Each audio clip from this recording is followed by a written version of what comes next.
Hey YouTube, so it's me, Chantel Petway, the creator of Chantel's DB, and I'm here with another episode of 5 Minutes or Less.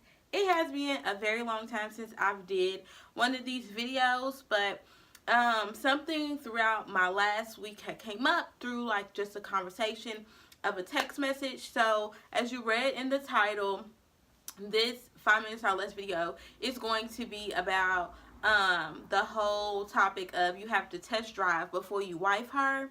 And I was going to do this on Friday, but actually on Friday I did get engaged. So it didn't happen, but I'm glad that I kind of left it broad and just told you guys that I would have something up this week. I know it's Sunday, it's the start of a new week, but we're going to just hop into this topic. I'm going to read the question for you guys, and then I'm going to give you the answer that I gave, and hopefully I can do it within 5 minutes or less, okay? All right, so let's get to it. Okay, so the question was, where in the Bible does it say Adam and Eve were married? You are supposed to test drive the car first. So, that was the question, and I feel like the beginning part of the question was definitely amazing. So this is my response. What is marriage? It's a union, for the sake of time. What is a union? According to dictionary.com, it's the act or fact of joining or being joined. So what are a few ways that you can be joined with somebody, or two people can become one in the act of being joined? So my response is marriage, on paper, through the laws that we have set up in the United States government. And sex is another way people are joined, as one, in the intimate form of sealing a covenant. So now, what is the historical context of covenant?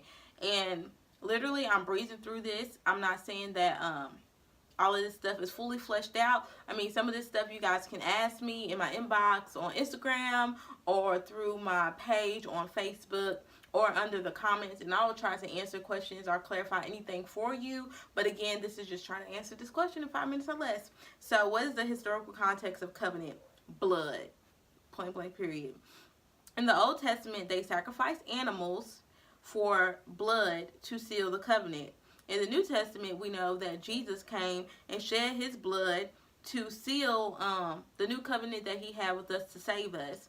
And so, sex, you have blood, right? Everybody knows that if she's a virgin for her first time, the hymen is broken and therefore she bleeds. So blood is shed to seal the marriage. That really explains why God created sex for only married people, because he intended it for it to be a covenant, to be a joining of two people as one. But again, that just explains why we're not supposed to have sex until marriage, because actually you're entering into a covenant when you break blood with somebody. It's kind of like the modern day, you shake your hand on it, y'all are in covenant, y'all are in agreement, and if somebody doesn't uphold their end, it's all bad. And you can see about how God feels about the breaking of covenants in Malachi 2. Yeah. And so you literally are breaking covenants when you're not faithful to the one you shed blood with, whether she was a virgin or not. Okay. And so let's get into this Adam and Eve part. So when Adam said, "This is bone of my bone, flesh of my flesh, she shall be called woman because she was taken out of man." For one, I had got revelation when I was giving the answer to this question, because I found it so amazing how she got his name. And you see, in today's time, we get, I'm going to get my man's last name. But she was one man and he was man. But they were married because God doesn't lie and he does things in order. But for clarification, if you go to the next verse, it says, "For this reason, a man shall leave his father and mother and become joined with his wife, and they shall become one flesh." And that is Genesis 2, verses 23 and 24. Adam and Eve were an example of what God wanted. They are a personification, as is all marriages, of the intimate relationship Christ wants with us. And quite frankly, God did not have to test drive us to commit to us. It says in the Bible that while we were yet sinners, he went to the cross. He committed his life to the cross for us. He did not have to test drive us. He didn't have to feel on, you feel me, for the sake of just drawing the parallel. He didn't have to get in a, you know, I don't even want to draw that parallel because I'm talking about Christ here. But y'all get where I'm going. But he committed to us even while we were sinners. So in conclusion, no, test driving isn't needed. You don't have to test drive to know that she is your wife. Adam knew straight out of his sleep. When he woke up, when God woke him up from his sleep, he looked over and saw this person. He was like, this is bone of my bone, flesh of my flesh. She shall be called woman because she was taken from me, honey. Like Joseph Solomon said, honey, he was spitting that poetry to sis. And he just knew, when Adam woke up, he just knew that their spirits were for each other because she complemented his purpose. And that's a whole nother video, a whole nother topic that I can get into. But in short, you do not need to test drive. Yes, I'm sure I'm trying to, what, huh?